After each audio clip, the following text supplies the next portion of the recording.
So say it with me. Si se puede. The future is ours.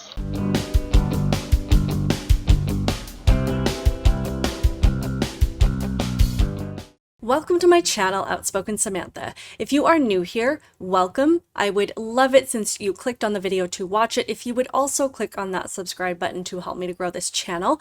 And if you're returning, welcome back. I truly do appreciate your continued support on my channel, and I hope that you are subscribed as well. So I was just thinking to myself the other day, I really don't talk about Jill Biden enough because she's such a gem with so many inspirational thoughts to share and so many useful tidbits of information that are so valuable and uplifting. And as we know, her husband is currently running for president, even though I'm not entirely sure that he knows that. Repeat the line. I'm not entirely sure that he knows that, but I think the bare minimum standard is that he remains upright maybe at least 80% of the time and that he's still breathing. But since it has become obvious that he is going to need a defibrillator just to get on stage, rest assured his public appearances are going to diminish. So it makes sense that we can expect that she will be doing most of the speaking for both of them over the next several months, hoping to distract us from the fact that her husband is looking more and more like a corpse every day. So lucky for us, she recently did give a speech for the Human Rights Campaign in Los Angeles, and she definitely had some very interesting things to say, valuable or not. And like many of you, I'm sure that, you are deeply interested in hearing the entire thing, but there was one particular clip that was floating around on social media that I think gives us enough of an idea of what the entirety of her speech was probably about, and will also give us an idea of the approach that Jill and Mr. Jill will be taking to try and inspire people to vote their way in November. And that's besides repeating the word abortion like 9,000 times. Like, this will give us a sample of what the other focus of the campaign might be for the other 98% of the time when they're not just saying the word abortion. So this clip is only about 40 seconds long, but let's have a look at what she had to say.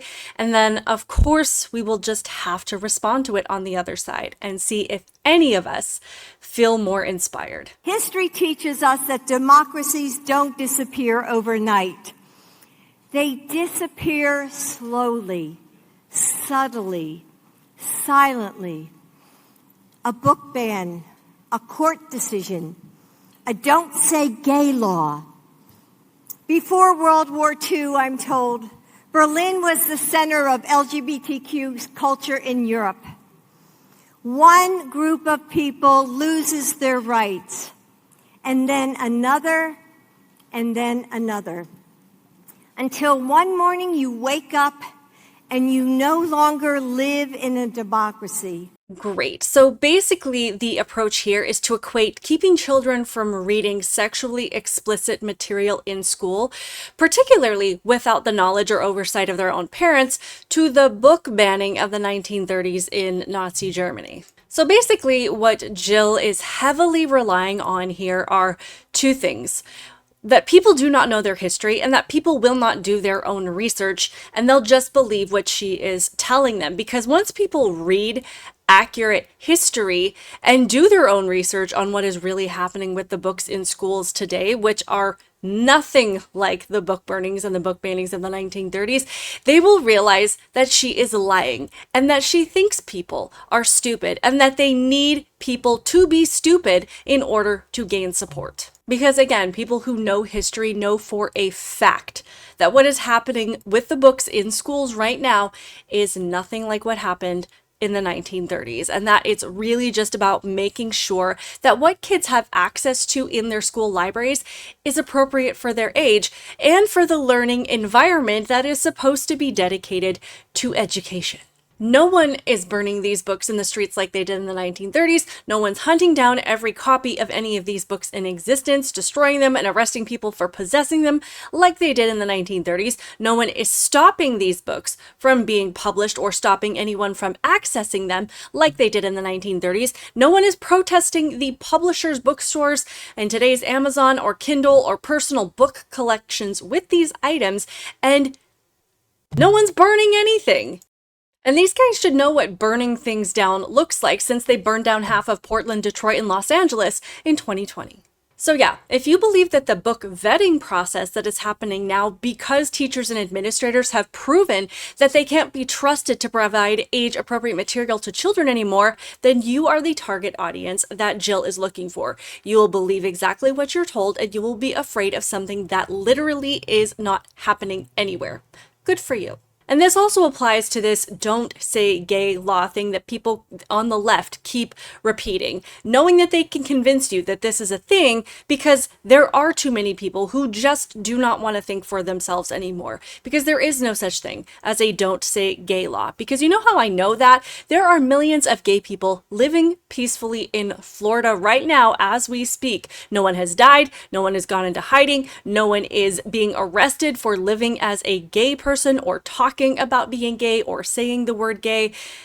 It's just not a thing that's happening, and it's not a thing that anybody wants to happen. What Jill is talking about is the fact that in response to this sudden surge of teachers that we've had over the last few years that are really interested in talking with kids about sex and sexuality, particularly without, again, the knowledge or oversight of their own parents, Florida said, hey, you're not allowed to do that anymore, particularly with kids under the age of 8. Please stick to reading, writing, science, and math. And the only reason that law was implemented is because suddenly, again, there are so many teachers that feel like these boundaries between a teacher and student and the relationship and the subjects that they should be able to talk to children about do not exist anymore. But there has been no surge in arrests for people living a gay lifestyle in Florida, and she is inciting people, again, to be afraid of something that is not happening. But what I found particularly interesting about her comments is when she's talking about how Berlin was like this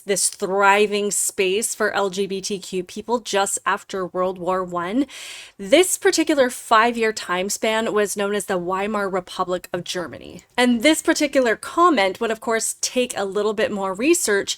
And even though she didn't specifically mention the Weimar Republic, the comparison is really telling about what the agenda is. Because this particular time period when supposedly the LGBTQ community were just free to be themselves, this was probably one of the most degenerate times in their country's history. Sound familiar? This was just after World War I had ended, and Germany was being forced to accept full responsibility for World War I and pay the debts of all the Allied countries, which completely destroyed their already struggling economy. There was massive inflation, unemployment, and people were depressed, hopeless, and lost. And because of the unemployment and the massive job shortage, people turned to the type of work that pays really well but has absolutely no overhead costs, and that would be of sex work. And on this subject, I found this really interesting thread on X, and I will link it in the description box below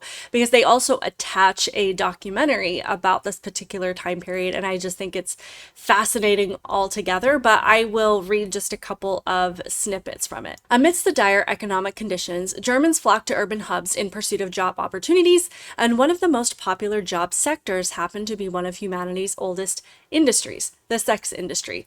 Prostitution in Berlin wasn't explicitly legal, but existed in a kind of legal gray area where certain aspects of the sex trade were regulated while others remained unregulated. Regardless, enforcement of any laws restricting prostitution was lax to non-existent. On any given night, up to 100,000 prostitutes would line the streets of Berlin.